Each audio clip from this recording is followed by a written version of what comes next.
ይህ ኪኒውስ ነው። ኪኒውስ አዲስና ወቅታዊ መረጃዎችን ወደ እናንተ የሚያደርስ ሲሆን ላይክ፣ ሰብስክራይብ እና ሼር በማድረግ አጋርነታችሁን እንድትገልጹ እንጠይቃለን።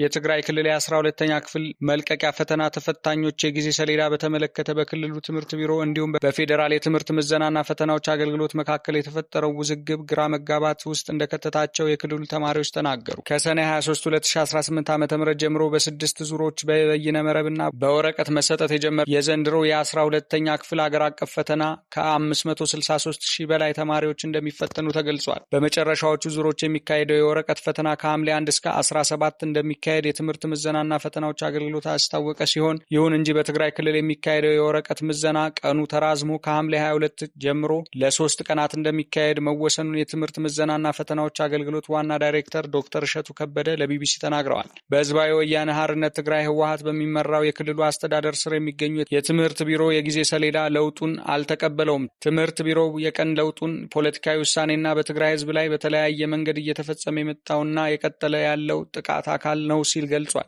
ትምህርት ሚኒስቴር አገር አቀፍ ፈተና በተመለከተ እርስ በርሳቸው የሚጣረሱ ግልጽነት የጎደላቸው በየጊዜው የሚቀያየሩ ውሳኔዎች አሳልፏል በማለትም ሰኞ ሐምሌ 6 ቀን ለፌዴራል ትምህርት ተቋማት በጻፈው ደብዳቤ ወቅሷል።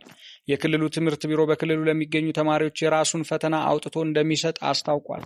አገር አቀፍ ፈተናዎችን የማስተዳደር ስልጣን ያለው መስሪያ ቤት የሚመሩት ዶክተር እሸቱ በበኩላቸው ከትግራይ ውጭ በሌሎች ክልሎች ላይ የተለያየ ምክንያት በእነዚህ ቀናት ፈተናውን የሚወስዱ ተማሪዎች እንዳሉ ይናገራሉ።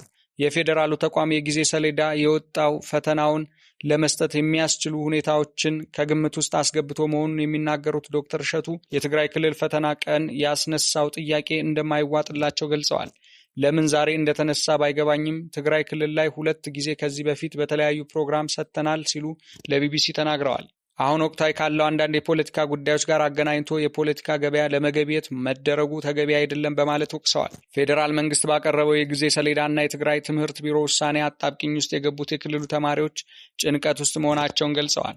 የትምህርት ምዘና ፈተናዎች አገልግሎት በፌስቡክ ገጹ ባስታወቀው ጽሑፍ በተወሰኑ የመሰረተ ልማት ጉድለት ባለባቸው አካባቢዎች በወረቀት የተለያዩ 4 ዙሮች ማለትም ለተፈጥሮ ሳይንስ፣ ለማህበራዊ ሳይንስ እንዲሁም በቀድሞ ስርዓተ ትምህርት ለተማሩና የትግራይ ክልልን ጨምሮ የተለያዩ ምክንያቶች በስድስቱ ዙር ላልተፈተኑ ተፈታኞች ከበይነ መረቡ ፈተና ጎን ለጎን በወረቀት ፈተና እየሰጠ ይገኛል ብሏል። ወደ ተከታዩ ዜና አመራን።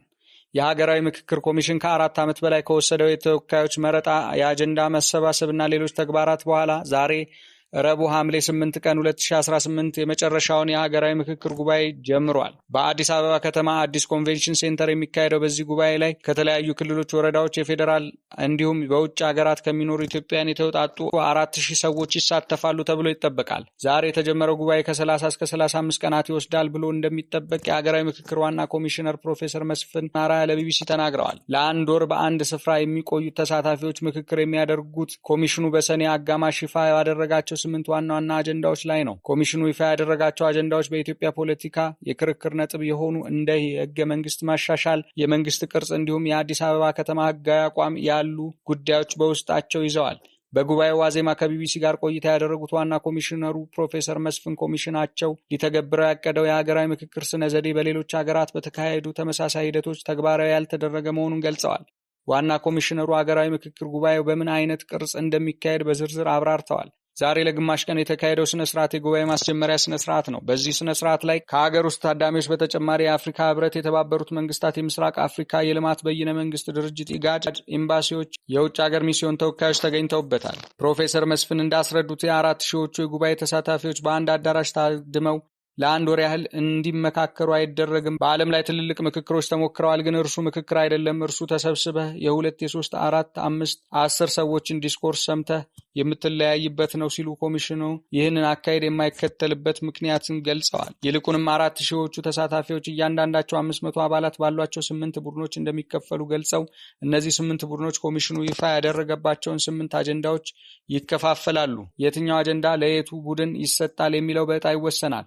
500 አባላት ያሏቸው ቡድኖች የተሰጣቸው አጀንዳዎች ላይ የሚወያዩት ተወካዮች በሌሎች አነስተኛ ቡድኖች በመከፋፈል ይሆናል። አነስተኛዎቹ በአጀንዳው ውይይት ካደረጉ በኋላ የደረሱበትን የመግባባት ወይም ያለመግባባት ምክረ ሀሳብ ይዘው 500 አባላት ያሉት ትልቁ ቡድን እንደሚመለሱ ፕሮፌሰር መስፍን ገልጸዋል። ዋና ኮሚሽነሩ እንዳስረዱት 8ቶቹ ቡድኖች በተሰጣቸው አጀንዳ ላይ በተናጥል የያዙት አቋም በተመለከተ ከሌሎች ቡድኖች ጋር ምክክር የሚያደርጉበት አሰራር ተዘርግቷል። ይህ የሚከናወነው 8ቱ ቡድኖች እያንዳንዳቸው በሚወክሏቸው 25 ሰዎች ነው። 400 የሚሆኑት እነዚህ ተወካዮች በቡድኖቹ በተናጥል ድምዳሜ የተሰበሰበውን ምክረ ሀሳቦች በሙሉ እንደገና ያብላላሉ፣ በትነው ያያሉ ሲሉ ፕሮፌሰር መስፍን አስረድተዋል።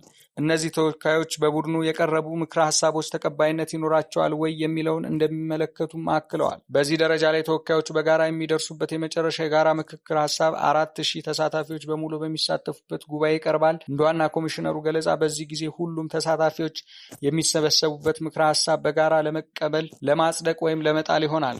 በእነዚህ ሂደቶች በሙሉ ለተሳታፊዎቹ እገዛ የሚያደርጉ ከአማካሪዎች የምሁራን ቡድን እንዲሁም ቃለ ጉባኤ መዝጋቢዎች ይኖራሉ። በዚህ አይነቱ ሂደት የሚለዩ ሙሉ በሙሉ ያግባቡ ወይም ወደ አለመግባባት የወሰዱ ጉዳዮች በምክረ ሀሳብ ደረጃ ተሰንደው ለመንግስት ወይም ለሌሎች የሚመለከታቸው ተግባሪ አካላት ይላካሉ። ዋና ኮሚሽነሩ እንደሚያስረዱት በምክክር ጉባኤ መግባባት ያልተደረሰባቸው ጉዳዮች ለህዝብ ውሳኔ ሊቀርቡ ይችላሉ። ይህም በህዝብ ተወካዮች ምክር ቤት አማካኝነት ለብሔራዊ ምርጫ ቦርድ እንዲላክ እንደሚደረግ ጠቅሰዋል። ፕሮፌሰር መስፍን ኮሚሽኑ የሚመለከታቸው አካላት ምክረ ሀሳቦችን በትክክል መቀበላቸውንና ቀስ እያለ ደግሞ ወደ ትግበራ መሄዳቸውን አረጋግጦ ለህዝቡ በሚገባ ያስረዳል ሲሉ የተቋሙን የመጨረሻ ተግባር ገልጸዋል። ሪፖርቶቻችንን ለህዝብ ተወካዮች ምክር ቤት እና ለኢትዮጵያ ህዝብ በቀጥታ እናደርሳለን ብለዋል። ኮሚሽኑ ምክረ ሀሳቦችን ለመተግበር እንዲቻል ግልጽ እና ተጨባጭ የሆነ እቅድ እንዲዘጋጅ አስፈላጊውን እገዛ እንደሚያደርግ ተደንግጓል። የምክረ ሀሳቦች አፈጻጸም ለመከተልም የሚያስችል ስርዓት እንደሚያዘጋጅ በአዋጁ ሰፍሯል ብለዋል። ይሁን እንጂ ባለፈው የካቲት ላይ ለሁለተኛ ጊዜ የተራዘመው የኮሚሽነሮቹ የስራ ዘመን በቀጣዩ ዓመት ጥቅምት 2019 ዓ.ም ይጠናቀቃል። የቀረው ጊዜ የክትትል ስራውን ለማከናወን በቂ ስለመሆኑ ከቢቢሲ ጥያቄ የቀረበላቸው ዋና ኮሚሽነር ፕሮፌሰር መስፍን ስራዎቹንና ኢንቬንተሪውን ሰርተን የቀሩ ስራዎች የሚቀሩትን የምክረ ሀሳብ ጋር ሰጥተን እኛ ስራችን እናገባድዳለን። ከዚህ ወዲህ ያለው ውሳኔ የሚሆነው የህዝብ የመንግስት በተለይም የህዝብ ተወካዮች ምክር ቤት ምናልባትም የአዲሱ የህዝብ ተወካዮች ወይም የአዲሱ ፓርላማ ነው ሲሉ ለቢቢሲ ተናግረዋል። ወደ ቀጣዩ ዜና አመራን። በደቡብ አፍሪካ እየተካሄደ ያለው ጸረ አፍሪካውያን ስደተኞች እንቅስቃሴ ከሚመሩት መካከል አንዱ የሆነው አንዲሌ ሶምጋዳ ባልታወቀ ሁኔታ መገደሉ የጸረ ስደተኞች እንቅስቃሴውን የበለጠ ሊያባብሰው እንደሚችል ስጋት ፈጥሯል። ህገወጥ የተባሉ አፍሪካውያን ስደተኞች ከደቡብ አፍሪካ እንዲባረሩ ባለፈው ወራት ከፍተኛ እንቅስቃሴ ሲያደርግ የነበረው ሶምጋዳ ማርች ኤንድ ማርች የተባለውን እንቅስቃሴ ከሚመሩት መካከል አንዱ ነው። ጋውቴንግ በሚባል አካባቢ የሚካሄደውን የጸረ ስደተኞች እንቅስቃሴ መሪ ወይም አስተባባሪ እንደሆነ የሚነገርለት ግለሰቡ ባለፈው ሳምንት ከሚኖርበት አካባቢ ነበር በጥይት የተመታው። ግለሰቡ ከጥቃቱ በኋላ ሆስፒታል ለበርካታ ቀናት ከቆየ በኋላ ህይወቱ አልፏል። አንዲሌ ሶምጋዳ ከሞተ በኋላ በደቡብ አፍሪካ የሚካሄደው ጸረ አፍሪካውያን ስደተኞች እንቅስቃሴ የሚመራው ማርች ኤንድ ማርች እንቅስቃሴ ግድያውን ሆን ተብሎ የተፈጸመ እንደሆነ በመግለጽ ሌሎች አባላቱንም የግድያ ማስፈራሪያ እንደደረሳቸው አሳውቋል። ነገር ግን ፖሊስ እስካሁን የግድያው ሰበብ ምን እንደሆነ የሰጠው ማረጋገጫ የለም። ንቅናቄው በአባሉ ሞት በእጅጉ ማዘኑንና የተጀመረውን ጸረ ህገ ወጥ አፍሪካውያን ስደተኞች እንቅስቃሴና ተቃውሞ በመላው አገሪቱ ተጠናክሮ እንደሚቀጥል ዝቷል። ንቅናቄው ጥቃቱን በዝርፊያና በህገ ወጥ የንግድ እንቅስቃሴዎች ውስጥ የተሳተፉ ቡድኖች የሚሰነዝሩት የሞት ማስፈራሪያ ጋር አያይዞታል። ይህ ሁኔታ በተለያዩ ማህበረሰቦች ውስጥ አላስፈላጊ ውጥረት ስለሚፈጥር የህግ አስከባሪ አካላት ይህንን ጉዳይ በጥልቀት እንዲመረምሩ እንጠይቃለንም ብሏል። በመላው አገሪቱ በተለይም በጋውቴንግ ግዛት ተቃውሞ በሚኖርበትና አብዛኞቹ መደበኛ ያልሆኑ የውጭ ዜጎች የሚገኙባቸው የአገሪቱ ክፍሎች የሚካሄደው ሰልፍ ተጠናክሮ እንደሚቀጥል አስታውቋል። ይህ ደግሞ ባለፉት ወራት በተደረጉት እንቅስቃሴዎች በከፍተኛ ስጋት ውስጥ የወደቁትን ስደተኞች ስጋት የበለጠ የሚያባብስ ይሆናል። ከቅርብ ወራት ወዲህ በደቡብ አፍሪካ በተከሰተው አፍሪካውያን የውጭ ዜጎች ላይ ባነጣጠረ ጥቃቶችና የስደተኞች ተቃውሞዎች ምክንያት ውጥረቱ እየጨመረ መጥቷል። ይህንንም ተከትሎ በሰኔ ወር መጨረሻ ላይ ከመላው አገሪቱ ህጋዊ ያልሆኑ ስደተኞች አገሪቱን ለቀው እንዲወጡ ቀነ ገደብ አስቀምጠው የነበሩ ከመሆኑም በተጨማሪ በርካታ ደቡብ አፍሪካውያን ይህንን ደግፈው አደባባይ ወጥተው ነበር። የጸረ ስደተኞች እንቅስቃሴ መሪ የሆነው ግለሰብ መገደሉ በቡድኑ አባላት ዘንድ ቁጣን የቀሰቀሰ ሲሆን የደቡብ አፍሪካ ባለስልጣናትም ግድያውን እየመረመሩ መሆናቸውን አሳውቀዋል። የደቡብ አፍሪካ ፖሊስ ማክሰኞ ዕለት ባወጣው መግለጫ እንዳለው የአንዲሌ ሶምጋዳ ግድያን ለመመርመር የተለያየ የባለሙያዎች ቡድን አዋቅሯል። በደቡብ አፍሪካ ውስጥ የሚካሄደው የጸረ ስደተኞች እንቅስቃሴ የሚያስተባብረው ማርች ኤንድ ማርች መንግስት በስደተኞች ላይ እርምጃ እንዲወስድ ግፊት እያደረገ ሲሆን ጥያቄው መልስ እስኪያገኝ ድረስ በየሳምንቱ የተቃውሞ ሰልፎችን ማካሄድ እንደሚቀጥል ገልጿል። የቡድኑ አባላት ስደተኞች ላይ ጥቃት በመፈጸም የሚከሰሱ ሲሆን ኢትዮጵያውያን ስደተኞችን ጨምሮ በርካቶች ባለፉት ጥቂት ወራት መገደላቸው ተዘግቧል። እንቅስቃሴው የደቡብ አፍሪካ መንግስት ከአፍሪካ ሀገራት የሚመጡ ስደተኞችን ለማስቆም ጠንካራ እርምጃ እንዲወስድ ይፈልጋል። መንግስት ደግሞ በውጭ ዜጎች ላይ የሚፈጸመው ማስፈራሪያ እና ጥቃት አጥብቆ ተቃውሞታል።